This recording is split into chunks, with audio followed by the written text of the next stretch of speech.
We're not late. I put the date for Friday. Hey, we're live. Hey, anybody that's been waiting or that does wait. Had a few tech issues, but we're back. What's up, Peter? Yeah, doing okay. We had a nice carnival holiday here, and now it's back to the usual. Oh God, I'm hating this weather though. My Lord, I come into my house Oh and man, I shed like yeah, yeah, like the little no, creatures. I've We're gonna shed like a liter of sweat today. yeah, it's horrible. It's horrible. Uh, Hottest man Tonight we're yesterday. gonna review Scary Monsters, and I swear to you, as soon as I come to my house, like all the bugs that are just like chilling wherever the hell they chill during the day, they just come and eat me alive. It's horrible. Anybody Yeah. that romanticizes tropical places, I don't get it. I'm not into it.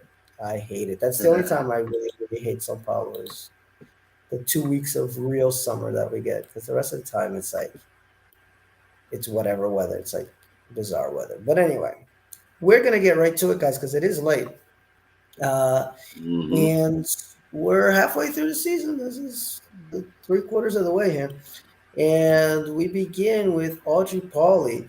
And this week, it's gonna be a lot more Monster of the Week stuff compared to last week. Mm-hmm. So it begins with this episode that aired on March 17th, 2002. And thanks, by the way, before I get into all my spiel here, everybody that listens, that subscribes to the channel. We keep getting new subscribers almost every week. You know, it's piecemeal subscribers, but one here, two there, but it's still cool. So thanks, guys, for liking the page, sharing the page. But here we are. It's March 17th, 2002 that this show premiered to 8 million viewers. Written by Stephen Maeda, directed by Kevin Manners, has a 7.8 rating on IMDb. And after Reyes is involved in a serious car accident and subsequently hospitalized, Doggett meets a woman, works at the hospital, who claims that she can connect his seemingly deceased partner. Kind of a weird episode. Was not a huge fan. What do you think of this one, Pete? Actually, I kind of like this one. It was one I thought I was gonna hate at the well, not at the very beginning. At the very beginning, it was really good because the opening intro is like exploring this attraction that Doggett and Reyes have for each other. They've gone out for a beer after work, and like you can tell, like she's kind of getting him to invite her in almost because Monica's a pretty strong woman. She knows what she wants. She likes this guy. She wants him, but Doggett's kind of reserved and he doesn't, and she's kind of bummed out about it. She gives him this whole lecture about whether he's a dog person or a cat person. So it's going to be an episode centered around them. But then after Doggett goes in his house, she gets slammed by an SUV and gets fucked up really bad. Yeah. So it was very unexpected the way that unfolded. But then it she gets taken to the hospital and it goes into this scenario where she's in this house floating in the sky with all these other people who've just been admitted to the hospital. They don't know where they are. Are they dead? Are they in the afterlife? And we find out that she's actually like she's gone into brain death, basically. Like She's in a so, coma for most of the episode, right? She's in a coma. yeah, but she's declared brain dead, and she's an organ donor, so they're ready to harvest her organs, basically. Like her parents give the green light.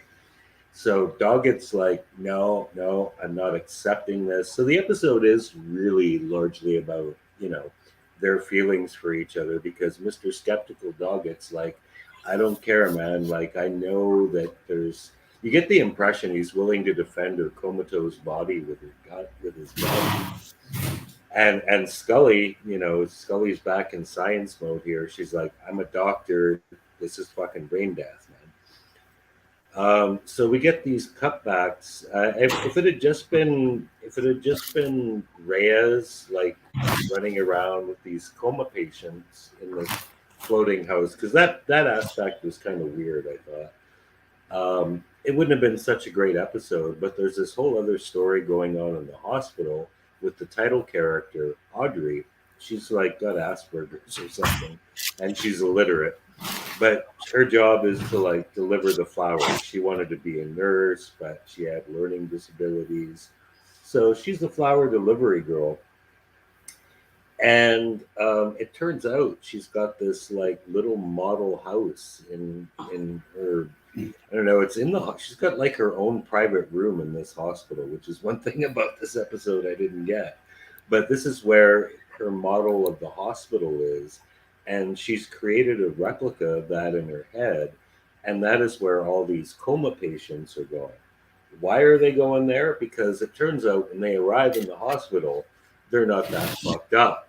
The doctor who's attending all of them is like some kind of twisted fuck who gets off on seeing his patients die.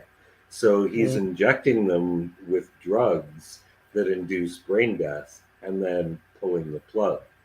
So the episode largely revolves around this girl, Audrey, being a conduit between Doggett and Reyes, who's stuck in this fantasy house hospital in her head, and her trying to get him messages like, okay, she's alive, she has a message for you.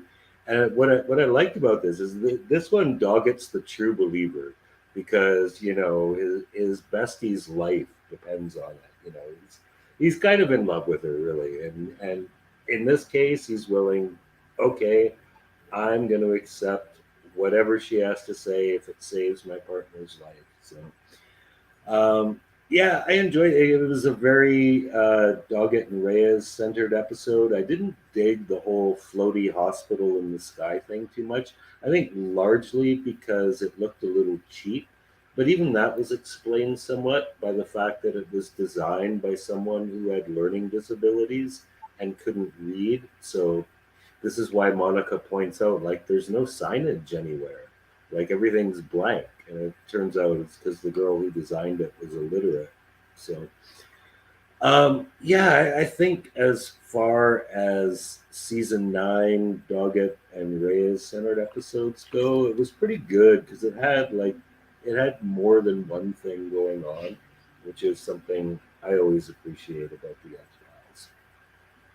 Yeah, I don't know, man. The whole doctor thing at the end kind of felt shoehorned in. I didn't like it at all because I just don't like these uh, episodes that take place in this afterlife type deal. There was that one, I think, was it like season 1 or 2 where uh, Scully was on that rowboat, with the Right. panther, and then I think there was one with Mulder out, when he was getting cured by the Native Americans, and they just bored the shit out of me. So I started my notes with, I like the Doggett Reyes connection because that's a good connection, and it kind of sees it's kind of in your face, and I'm glad Carter and company were smart enough to realize, hey, these two kind of work well together, even on this other level, and not try to do a Scully Mulder thing Mm-hmm. uh, of holding out forever. Mm-hmm. And then Monica gets hit by a car. It was very cool, Yeah. very well filmed. But then as soon as it gets into these, I said, "Fuck!" It's one of those on the other side episodes. Um, and it was kind of started to get interesting with this whole doctor maybe wanting to kill Monica, but I still thought it was boring. It was nice to see Doggett get emotional, show this other Mm-hmm. side to him. And It's also the first time Scully calls him by his name too. oh, nice, nice, nice. Oh yeah, all right, nice. And yeah, and it's nice to see that he believed. Just I think his love overcame him, and he was willing to believe just for her. But still, I thought it was a snooze fest. This is one of those that I was like, when is this episode going to be over? I just kept uh, watching the clock, mainly because that stuff, like you said, it just looked cheap. It was boring. The whole. Like what was he? She was standing like at the edge of the hospital, like she opened the door and Yeah, then it yeah. If floating you out, and go then off she. the edge of the hospital, you fall and then you just like burn up. But Audrey, like she convinces Audrey basically like we're not actually in the model hospital, we're in your head. So you can make up the rules any way you want. And by this time, Audrey's already dead because the doctors like shot her up with drugs and stuff. So Yeah, she reinvents the rules so that like jumping off the edge will wake her up. I know, but it's you know what I also don't like about episodes like this, because then I think of everybody else that has been stuck in that situation and just died, and Right. then what makes Ray is so special, that she figures out, like nobody else was able to figure this shit out. It's Well, no, different. because I think they needed Audrey to actually like to say, okay, this is my world, so what I say goes. I know, but it's nothing like that. It's not like a difficult puzzle to figure out. Like Well, you she's fucking realize. autistic, man. No, but okay, Audrey is, but I'm saying, like, if you got hit by a fucking car and you're stuck in some weirdo hospital, I think you'd be smart enough to figure out Right, how. but the thing is though, before Audrey reinvents the rules, jumping off that is basically suicide. It is. So you'd probably get to the door and you'd be like, I ain't jumping off this shit, and figure out some other way to, like, get yourself out. Like, I don't like when they do episodes like this where it's a situation that somebody else could have gotten out of, and then we just have to forget the hundreds of people that died before Reyes. But because plot shield, Reyes is going to figure out, don't jump off the cliff. It's like, come on. It's different. Okay, if you got a monster killing a bunch of people, okay, the monster can kill 100 people, and then it's up to Mulder and Scully or Doggett, whoever, to figure out the mystery and kill the monster. But they're stuck in some weird purgatory place that's not like a big, like, impossible puzzle to figure out. It's like, I can assure you I wouldn't be jumping off the edge of that door. I'd be like, okay, I need to figure out some way to get out of here, some Yeah, way to communicate with but bitch. the people who do stay die anyway because the doctor shoots them up with drugs. He Yeah, pulls so the what plug makes on Ray them. so special? What makes her so special? She's got her I name on the card. No, I think Okay. because she's able to communicate with Audrey and make her realize that like she's actually the one in charge. I know, but what makes us like able to communicate with her? That's what I'm saying. Like, there ain't nothing. I think everybody sees her. It's just she's the one who figures out that it's all in her head because Yeah, it is a pretty fucked up scenario. it's plot shield. That's what it is. It's plot shield. I didn't like this episode. 2 stars. Snooze fest. I had a long day. You can tell today I'm pissed. But no, I didn't like this episode. Now I did like this next episode a little bit more. The next one, underneath, uh, Yeah, which is has some ZZ Top murderer. Guy looks kind of like ZZ Top, and it's and got Burt Reynolds. no, Burton. Unless I wrote the wrong. No, that's Improbable. That's coming after. Okay. Yeah, the two titles are very similar, one next to the other. It's just like last week with what were the two episodes last week? Promising, Providence, and something, like Yeah, two episodes back to back that had almost the same. Providence and Providence, I think. Yeah. So these two are very similarly titled too. It's underneath and then Improbable after. Anyway, underneath is an episode that premiered on March 31st, 2002. And it's got 7.3 million viewers, so ratings kind of tumbling here. It's set in 1989 and 2002, written by John Shaban, directed by John Shaban. And Doggett struggles to accept new evidence, which seems to suggest that a man he arrested as a killer 13 years ago was actually innocent. Now, the story itself is nothing that I don't think the X Files hasn't done before, as far as, you know, killer being projected from inside somebody's subconscious, into real life. There was that one, was it season 6, with the, like, that kind of suburban neighborhood where the sheriff was fucking all the Yeah. women, and and so it's not. So that part of it wasn't all that special. We've seen that, been there, done that before. But what I liked about it is just that it showed a little bit of Doggett's backstory, because Hmm. Doggett had arrested this guy back in '89, and then the guy gets released. So Doug gets mad as hell, and he's also upset because it's like, man, I try to do everything by the book, everything right, and I screwed up. And I like the scene he has with Scully where she tries to comfort him and say, man, even if you mess up, you know, detective. It's not just any old case. So he's gung ho about figuring out what went wrong. How did this guy get released? Where did he make his mistake? And it digs back into his detective past to the point where he meets up with his partner. Spoilers, he finds out that his partner actually planted some evidence. And that was a great scene. Doggy getting Hmm. pissed is always great, you know, because Yeah, he he's turns like, him in. Turns him in. he He says, "Oh man, betrays the no, cop code. Doggett is such like a Superman, Captain America, but with a rough edge side. You know, he's by the book. It's truth and justice in the FBI Yeah, way. Um, so really, really cool that part, and that's why I think that's really what I liked about it. Because the other stuff about the Jesus ZZ Top looking dude being inside the guy, it's like yeah, whatever.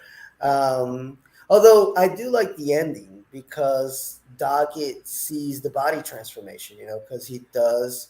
Um, they do start to figure out, you know, they because the guy that's released, he's kind of seems like he's speaking of autistic. He seems a little slow, yeah, uh, and they do have this interrogation with him where they really freak him out, and Monica's sure that this Jesus whatever ZZ Top dude is inside him, and that interview session doesn't go well. But dude keeps coming out, and dude keeps committing these murders, and it keeps happening wherever this other dude yeah. is. And they get him on videotape killing someone in prison.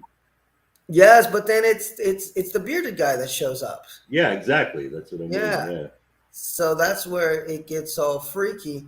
But in the end, they do they do end up, Doggett and Reyes end up running into, they try to talk to Fosse, which is the slow dude, and then he turns into the bearded man and ambushes them. They try to search for him. They end up in this great, they get into the sewer, and that scene is cool because Doggett is attacked, by the hmm, bearded guy, and he's holding them hostage, and Monica does her, "You're not a murderer, you're a sinner," and that freaks the bearded man out. Up, okay, and Reyes guns him down. He falls into the water, but then when Doggett goes and gets him, it's the fat dude. It's Robert Fosse. So that's cool that Doggett sees that transformation. It's kind of like a hmm. Scully moment where she sees something, but much like Scully, he doesn't want to believe that what he saw was what he saw, but he saw it. But yeah, he can't really accept what he's seen. But then Reyes just reminds him that it doesn't matter as long as the case is solved. Okay, um, so he's not sure because he's like, well, I don't know how I'm going to deal with the next case where some weird shit like that happens. So Mm. overall, what I liked about this episode is Doggett. Give me more Doggett. I really fell in love with Doggett in this third or second time through the ninth season. Really, really a pretty cool character. So that's it for underneath. Underneath. Yeah, I'll say like my biggest problem with this episode is that unfortunately Doggett's behavior is all too common of what happens to cops and DAs in this situation. Like they refuse to admit that they made a mistake, and then here they kind of give Doggett an out. They vindicate him rather than having a story where it's like, shit, dude, you were just wrong. Because I was reading this book on the subject of cognitive dissonance. It's called Mistakes Were Made, but Not by Me. And there's a whole chapter on cops and DAs who have sent people away and like ruined their fucking lives. And I mean, it's human, right? You like people do this. You go with your gut instincts. But then they get exonerated on DNA evidence, and they just like they stick to their narrative because Mm. it's so embarrassing for you as a professional to have to admit, like, hey, I just made a mistake. The one thing I did like about that is that they did at least address that a bit with his partner planting evidence.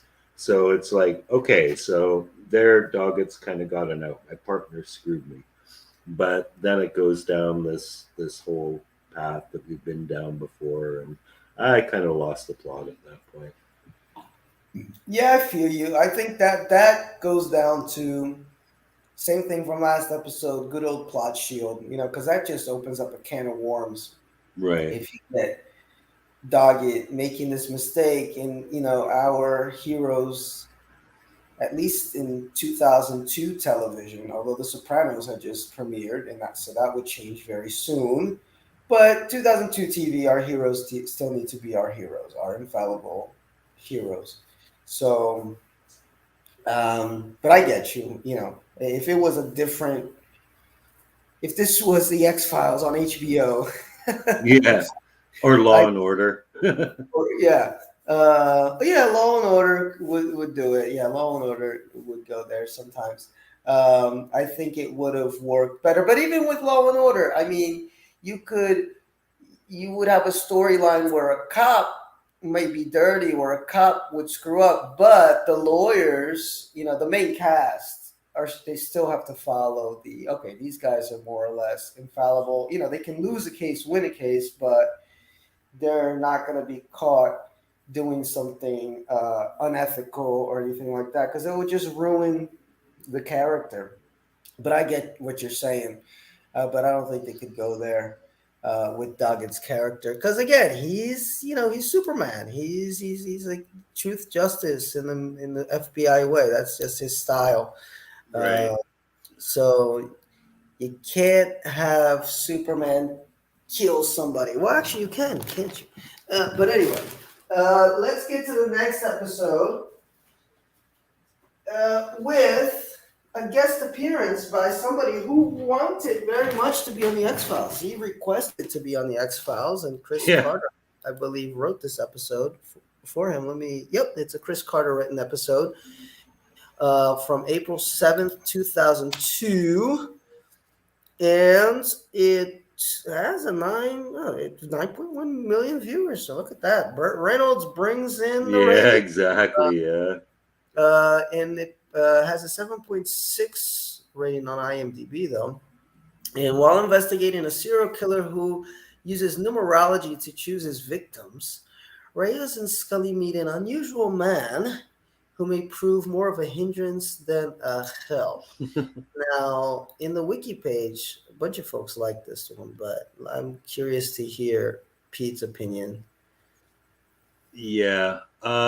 So I mean, the plot summary of this episode is like it would take like longer than the episode to really describe the summary. But basically, yeah, it's a very Scully and Monica centered episode. It's mostly about the girls in this one. But actually, even they don't get that much screen time. It mostly follows our killer.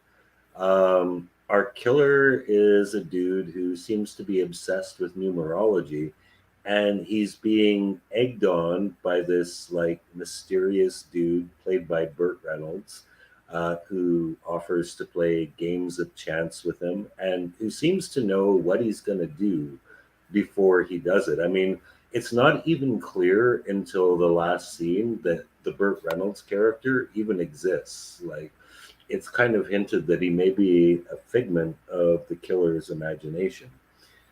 Um, so Reyes, being a freak, she figures out that this is all tied to numerology because she like ties the numbers of the letters and the victims' names, realizes they're connected to their birth dates, and even Scully's like, no, that's not right. And in the course of investigating, too, they find that the victims all appear to have like something something pounded into their face, right? Like it's a circle, Mm-hmm. um, which they come to realize is a ring with the number of 666. They consult a numerologist. The numerologist gets murdered.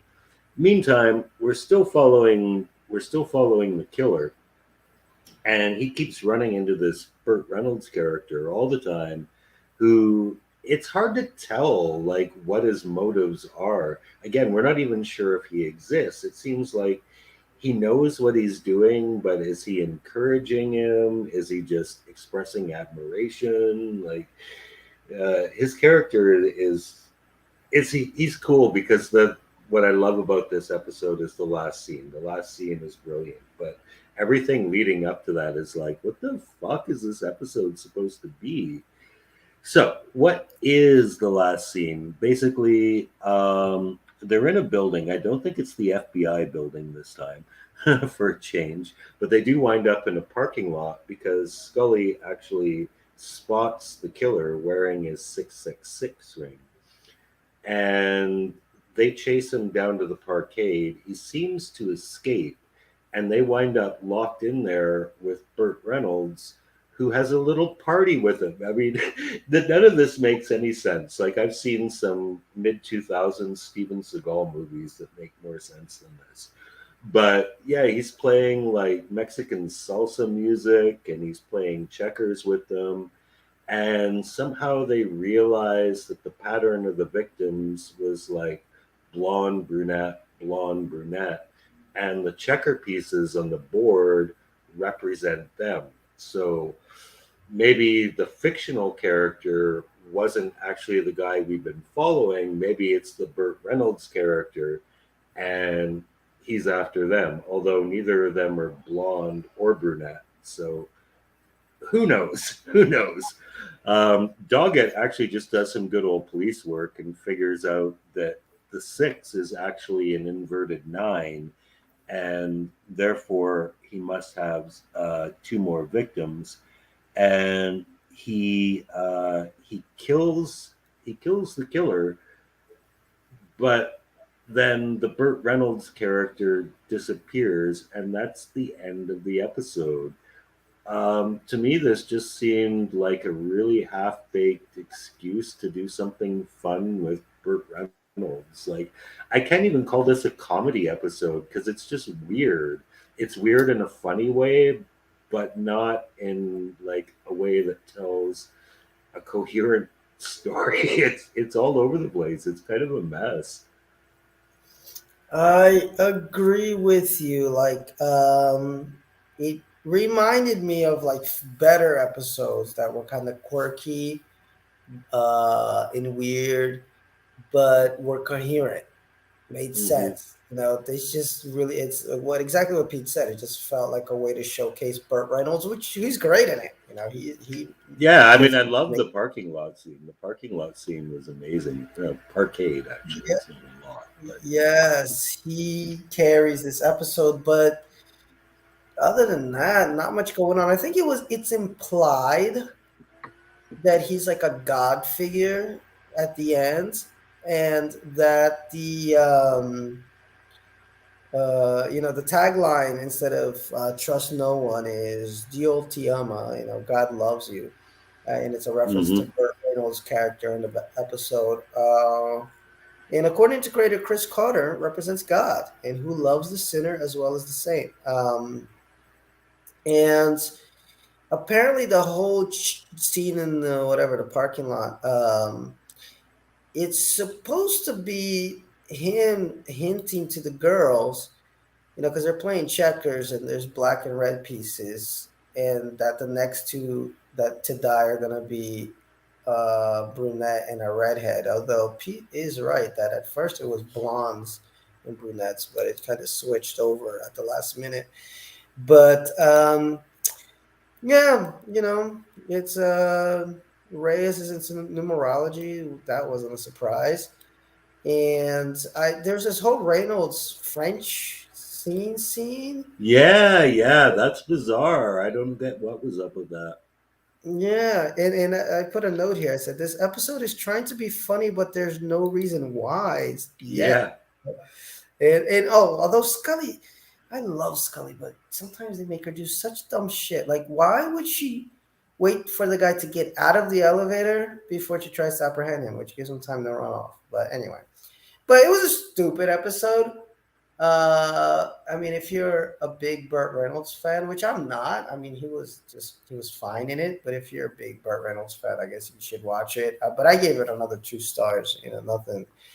Um, nothing special happened here, to quote the season opener.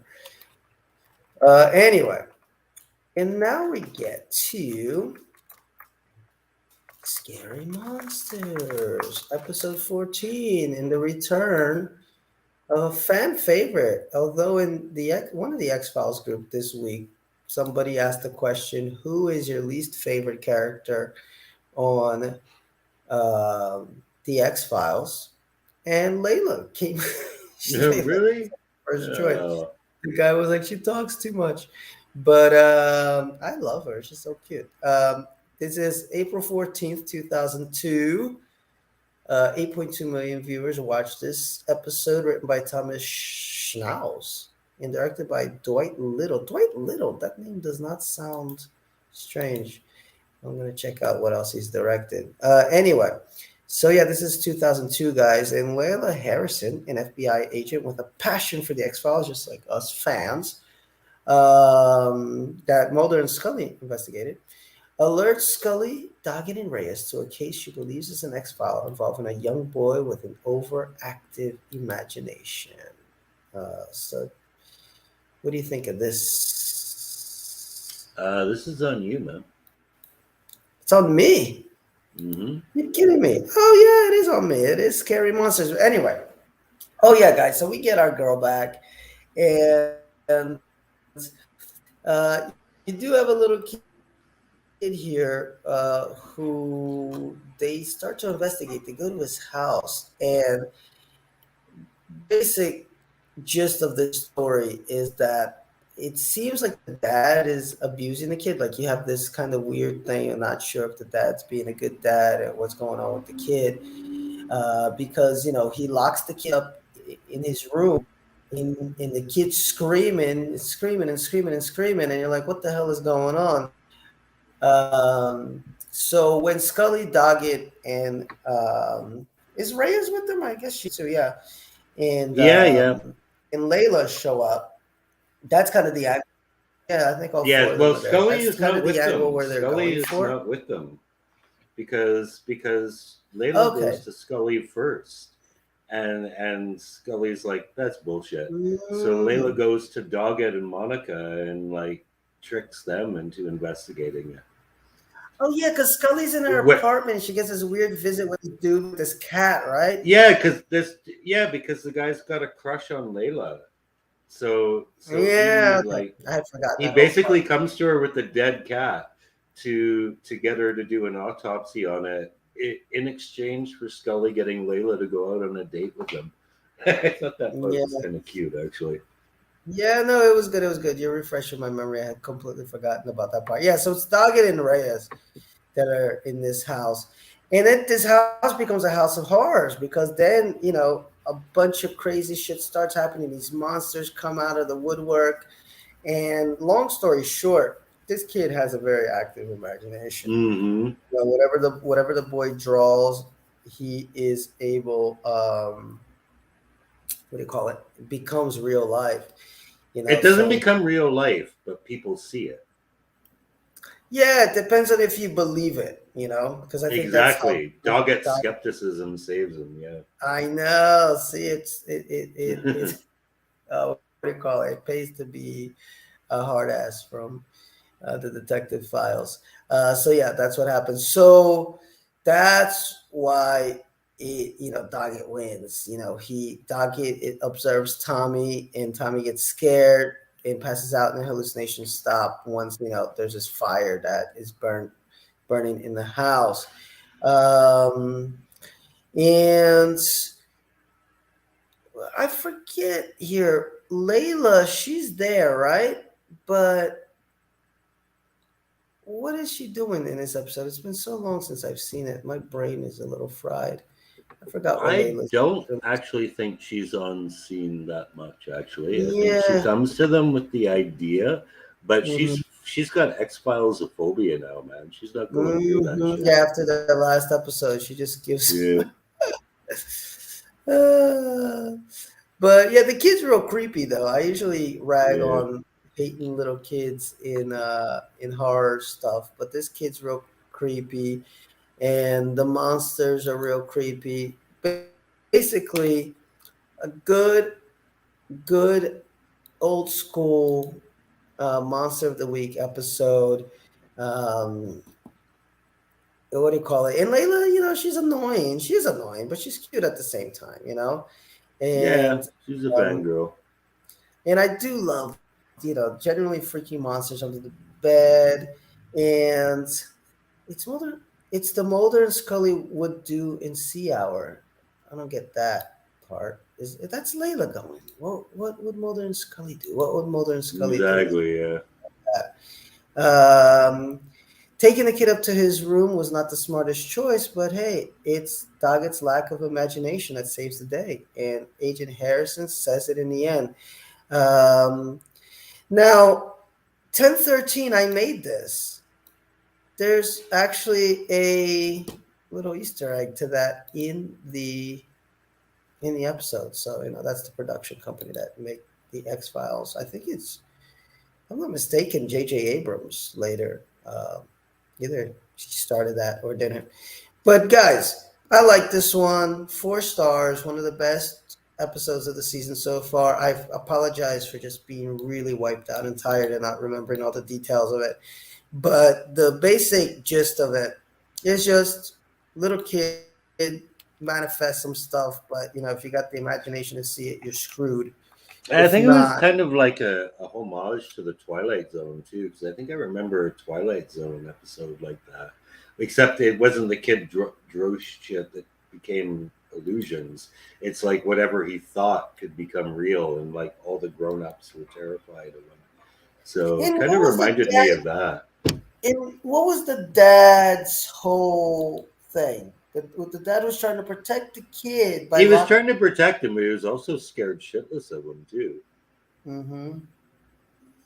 Yeah, yeah. So by locking him in the room, um, the whatever the kid's imagining stays in the room. Is that basically what the deal is with the Yeah, dad? I think so. Yeah. Mm, anyway, yeah, but I dug it. Did you dig this one? Yeah, I did actually. It was good to see one more shout out to Layla, and just the story itself was cool. If I have any complaint, we don't get to find out if Layla actually got her date with her little crush who brought the dead cat to Scully. It's like, come on, she could use some action. I agree. I think everybody needs some action. I'm trying to read here on the wiki page to see if it says exactly what the dad explains um, is going on, but it doesn't seem to have anything. Let me see. They confront Tommy's father, who only lets them know that the creatures won't hurt Tommy. As Reyes looks at some drawings Tommy made, including drawings of the scorpion-like monsters and pictures of Reyes with a monster inside her. Oh yes, that was great. Yeah, remember? And then Reyes starts feeling that thing come. It's very alien-esque. Yes, yes. Yes, yes. When she wants to know why he draws things like that, he answers, "Because I'm afraid." But I don't think the dad ever really understands what it is. He just is He trying to knows how protect. to deal with it.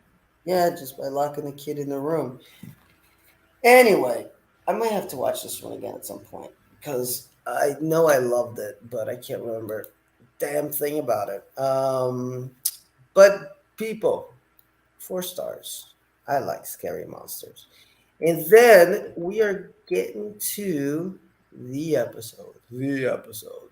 Hmm. Um, where we say goodbye to, speaking of cast members of the X Files, 3 fan favorites. Although not fan favorites enough because their show didn't last long. Yeah, not fan favorites enough to carry their own series. And it's Jump the Shark, which is a Yeah, bit of a joke about the show itself because most people had yeah, felt the X Files had jumped the shark by this point. yeah, Uh, and this episode premiered on April 21st, 2002 to 8.6 million viewers, written by Vince Gilligan, John Shaban, and Frank Splitnitz. And it's directed by Cliff Bowl, has a 7.6 rating. When a former Area 51 man in black, Morris Fletcher, appears, claiming that a female yeah, friend of the lone gunman is actually a super soldier, Dagan and Reyes. Well, it says when. Dagan and Reyes attempt to locate her, but find that the situation is graver than they first expected. So we got Fletcher back. That part is actually fun. yeah, yeah. What Where can I he's telling them say? both in the beginning. I mean, I think in order to actually have any appreciation for this episode, you Uh-oh, really I'm need to losing have Pete. seen. There you go. I'm You're losing back. you too. Yeah, I think in order to really appreciate this episode, you must have need to have watched the Lone Gunman series, which I never have, and I probably never will, because like first of all, the whole thing that throws you is that it starts with Morris Fletcher, right? I mean, this is the guy from the Body Swap two-parter that's like one of the best episodes in the whole series. Oh, the Air 51 episodes. Dreamland one and two. Yeah, yeah, yeah. I mean, they're great, and he's a great character, and he has a cameo in another Lone Gunman episode when Scully is getting all drunk in Las Vegas. You only see him for a few seconds, but you know that's him. And this starts with him being like blown up on a boat where he's like partying with some babes and shit, but he escapes and he goes to the X Files. Again, I'm not sure of the canon here because his memory was wiped after the events of Dreamland, so he wouldn't remember his association with the X Files. But because he's a man in black, he's probably aware that they exist. So that's why he goes there. And then it turns out he has this whole relationship with the lone gunman, which I guess must be from their series. I don't know what that's about, but because their relationship in the X Files Dreamland episode, it would be white because nobody remembers anything, right? Mulder didn't remember even how he got Yeah. his waterbed. So obviously, this is a relationship that Well, we're losing Pete a little bit. But yeah, what Pete is saying is correct because and I never watched one episode. It's only like 6 episodes. It didn't last very long, but I did not watch even one of those episodes of The Lone Gunman. But in order for it to make sense, you have to watch that. I guess we at some point I'll watch it. Is thing. Pete back? Yeah, I'm here. There, there you go. Yeah. So yeah, it's a low wrap up, which I didn't really feel was necessary. I mean, like, okay, by this time, I think they probably knew the series was ending, hence the title. Also, it does have to do with shark DNA too, so that was kind of a joke there. But yeah, it has to do with this chick who's using shark DNA to create biological weapons. And yeah, long story short, they track down this super soldier who's doing this. She's trying to undo her work actually. So she's killed one. They got to get the other guy. They catch him, but they get stuck between the emergency doors because they pull the fire alarm because they're not going to be able to escape, but they're stuck with the super soldier who's going to release the biological weapon, and it kills them all.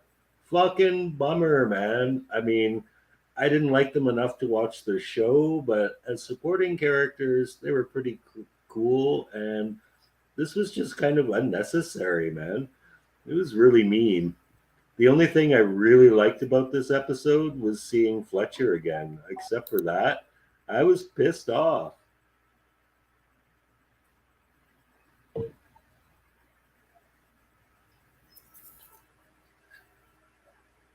Yeah, I was pissed off. I remember one of the few episodes I do remember watching, first run from season 9, other than the finale.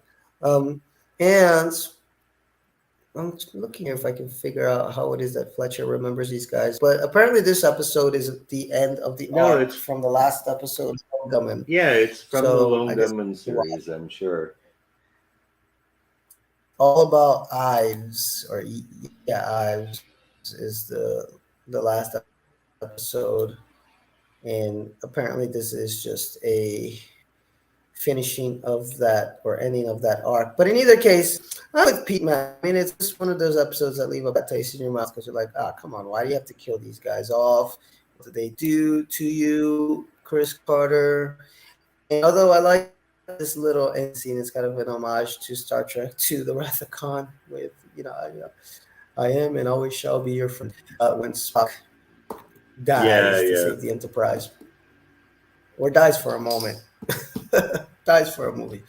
Um, but yeah, nothing that I really liked about this, other than okay, it's great to see I Lois did back just the because she's funeral at Arlington was kind of cool, and the fact uh, that Fletcher actually showed up for it. Fletcher yeah, shows some heroic stripes at the end. yeah, and Skinner, man, he's got some pull because that's one question I had. How the hell did they pull that off, getting that burial in Arlington? Yeah, I do love the Joey Ramone tributes though. And I thought yeah. Scully wasn't there, but then she was at the end. It's She 2.5 was only at the stars. funeral. Yeah, kind of sad. Sad to see the boys go. And I Mm. will say this: I've been telling Pete about this for a while, and anybody out there, read the X Files season 10 comics. Really cool. And I prefer to go with this version of what happened to the Lone Gunmen, which is they fake their deaths. And here we get the little screen, the little shot there of Mulder figuring out some clues and ending up in Arlington and talking to the boys. And they pretty much tell him, look, it was hard to fake our own deaths, but we had to do it because we had too many people after us. So in my head canon, as they say in the Star Trek groups, my head canon, Lone gunmen are still alive. They're not dead. Even though they do appear in the revival seasons, but as hallucination. Computer programs. Well, yeah, it's only Langley, right? Is Langley the blonde one? Yeah, Yeah, it's only Langley that shows up in that computer simulation, which was it's a good episode, but I didn't, he deserved. I would have liked to have seen the other boys, but then the other boys show up in that weird episode where Mulder may or may not have taken some mushrooms. You that's know, true. Yeah, and they also, I think they turn up in the season finale of this as well, as like voices in Mulder's head, kind of. uh, anyway, it's one of those FUs, man, to the fans to kill off the lone gunman. Yeah, There was zero reason to do this. yeah. So It's like Chris Carter. You guys fucking, I invested everything on your show, and you fucking tanked it. Fuck you guys. It was just a bad idea, Chris. It was a bad idea. They're good supporting characters. I know almost cute.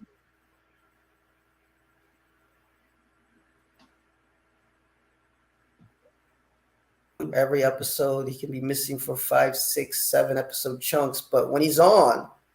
It's Skinner. We love to see him. Love to see him Yeah, I mean, at the have. same time, you're not going to watch the adventures of Walter Skinner Friday nights on Fox either. Exactly, Yeah. exactly. So that was a bit of a misstep there. Um, one of the many in season 9 at the end of it all. But that's it. Wait, let's see. I think that's it, right? Yeah. Yeah, yeah. So it's time to go back and do our skip and watch. All right. Yeah, I'm actually gonna give a watch to Audrey Pauley. Just has a good Monster of the Week episode in 9 that really highlights the relationship between Doggett and Reyes. Wasn't perfect, but it had a few different things going for it that I liked. Not scary, but enjoyable. Good Yeah, Robert Patrick in this one too. yeah, he does get emotional. Well, Robert Patrick steals a lot of scenes whenever he's on. But hard skip for me. I did not enjoy this one at all. This was one that I kept looking at the clock. And then we got Underneath. Yeah, underneath. Fuck, we just talked to her. Remind me what this one is again. That's what the fat dude that's got Jesus inside him, ZZ Top. Oh, right. Yeah, no, I'm gonna go skip on this. Yeah, and I'm of the opposite opinion. I like this one for being like the real hardcore Doggett episode and giving us a little bit of background of his past as a regular old cop and how he really feels about his job, which we already know, but this one digs a little bit deeper. He really cares about doing the right thing. So I say watch this one. And then we got Improbable. Yeah. See this one. I did not particularly care for this episode, but I'm gonna say watch simply because it is one of the strangest X Files episodes, at least in the last half of the series, and especially in the last two. Like it's a bizarre episode. I'm not gonna say it's good, but it's strange, and for that alone, it's worth watching. I'm with you. Like the title says improbable, and we've said it's a weird episode, so I'm gonna give it a weird rating here of watch. But I didn't like the episode at all. But it's just so weird. And it's got Burt Reynolds Yeah. actually, and it's just weird to have even just Burt Reynolds in an X Files episode. So there you go. You know, and he's supposedly God. So make up your own mind about that one. And Scary Monsters. Oh yeah, I would love Scary Monsters for sure. Like you said, it might need a rewatch because it's not the most memorable, but I remember enough about it, and I remember liking it that because I've only seen like season 9 episodes twice. You know, they're not something I ever caught on reruns. So I caught them when they originally aired, when I bought the DVD set, and now. So that's 3 times. But there's a lot of episodes I've seen way more than 3 times. Oh, I know. It's amazing how quickly we forget. We were talking about this in one of the Star Trek groups, how folks end up rewatching Star Trek over and over and over because there's so many episodes. By the time you get to the end of the season, you already forgot what the first episode was because it's so much information. So I'm the same way as Pete. I mean, it's a definite watch. I said in my notes, probably one of the best of the season, but I can't remember all the little details of it. I just know that it was really, really Right. good. So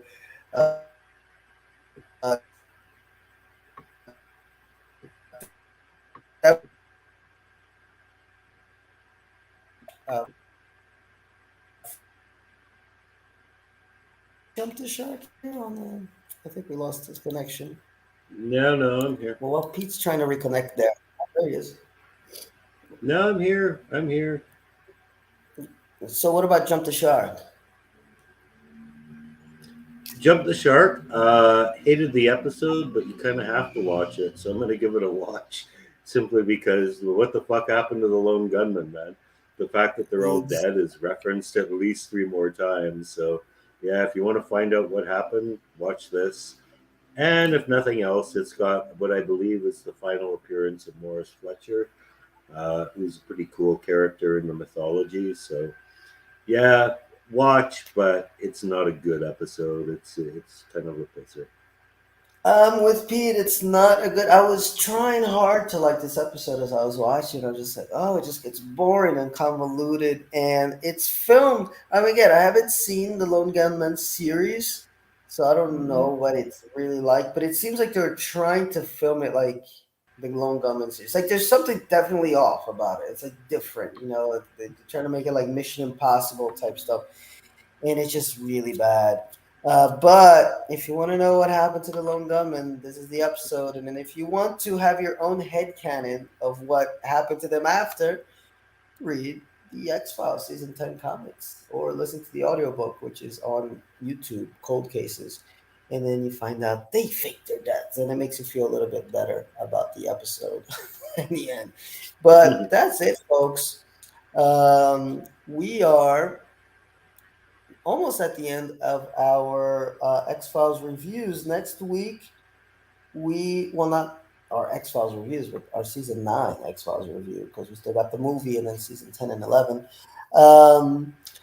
But what was I gonna say? Oh, this is that next week is the big one. It's we're gonna review the last 5 episodes, give you a season recap, and our top 8 of the season. So tune in for that. This is gonna be a tough one, Pete. Top 8 from season 9. I'm gonna do my best here. I can probably do it.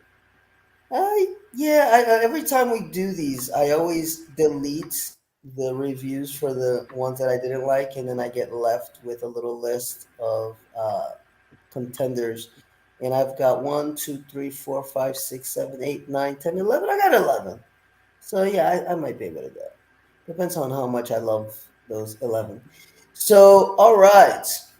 Until next time, folks, which will be next week, we'll see you.